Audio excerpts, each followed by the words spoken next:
All right, shkoyach everybody for listening, coming on to listen. So we're here to discuss exactly what what to look at, what message to get from what's going on over here.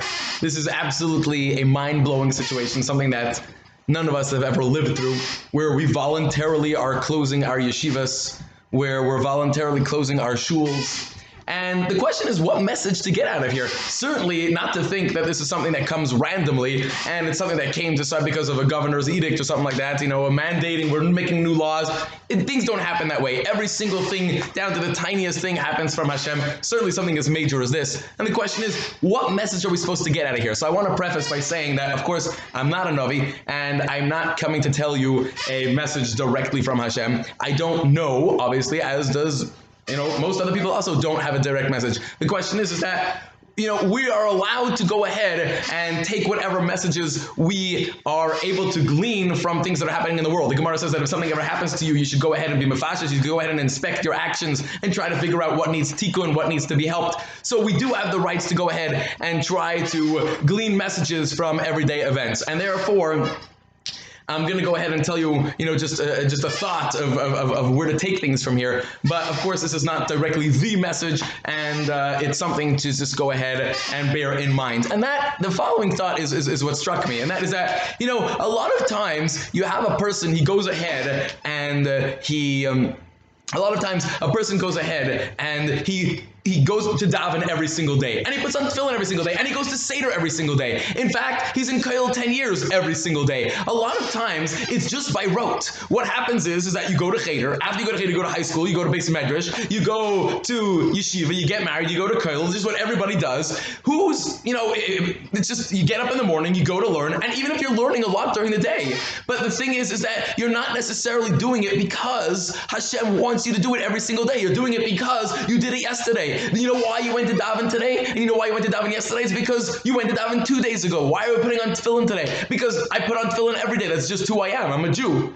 That's not the correct answer. The correct answer is I'm doing it because Hashem wants me to do it. So a lot of times, things are going in status quo.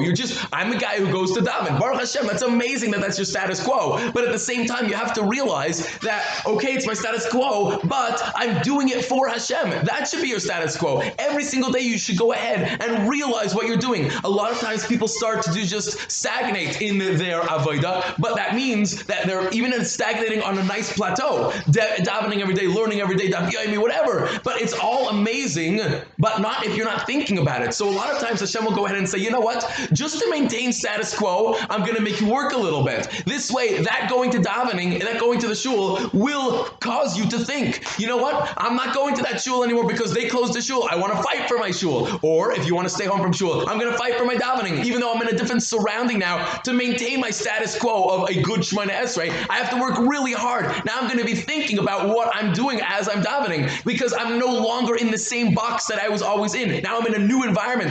In order to maintain the usual thing that I'm doing, I have to work harder. And that could be a message that Hashem is sending us. Hashem is sending us, you want to maintain your status quo? You know what? You're learning, you're davening, great. That's awesome. But in order to maintain that, now you have to think about it. I have to work harder. Now you have to, why are we learning? Why are we davening every day? What am I fighting for? You start to work harder just to maintain that status quo. Some people who don't really believe in what they're doing, but they were doing the status quo the whole time, they might slip off. They might say, hey, I'm no longer forced to daven with the minyan anymore. So my davening, you might, the first day they might daven, second day, it might cause a weed out of people, but after a while they'll realize, hey, what was I doing? And he goes ahead and you open your eyes, even those people who are not doing it with status quo, even though people who will not fight right away, eventually they will realize that, hey, what am I doing? What was I doing? So this is what I think a message to take, that we are now in a position where we are forced to work harder just to do what we usually do.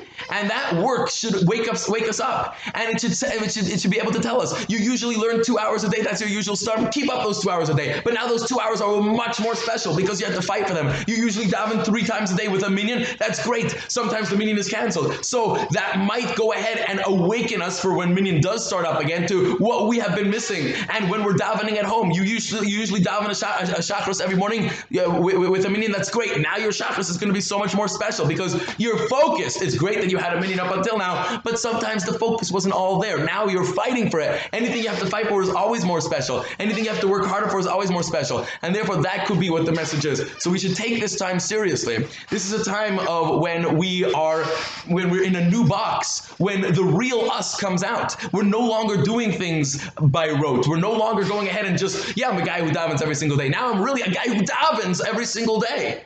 We're in a new box, so now we're able to shape up who we really are. This is a very defining moment for a lot of people. Are you really a davener? Does davening really mean so much to you, or was that just what you were doing since you were brought up? So now this is a defining moment. Now that you're in a different environment, now that you're at home, or you have to fight for shul, or you're thinking about it, am I pro the shul's closing? Am I sakana? How much is this real for us? Or time Kanievsky? All these things, as you discuss them, how important is learning and davening really to you?